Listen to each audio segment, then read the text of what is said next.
Hey everyone, and welcome back to another video. And in this video, I'm going to show you how to add fixed assets to your chart of accounts in QuickBooks Online.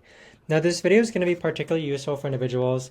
Let's say that you want to add some fixed assets to your chart of accounts in QuickBooks.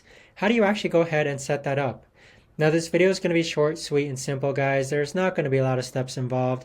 So in order to do this, what you're first going to do is log on to QuickBooks. Then you want to click on menu so it toggles down, and then you want to highlight transactions and then click on chart of accounts. Once you open up this tab here, you want to click on new on the right hand side, and then you want to enter the account name, and then for the account type you want to select fixed assets. So that right there, guys, is the best and easiest way that I know of to actually go ahead and add fixed assets to your chart of accounts in QuickBooks Online. If you guys know of a better or easier way to actually do this, let me know in the comments down below. I would love to know. Thanks so much for watching, everyone, and I'll see you guys all in the next video.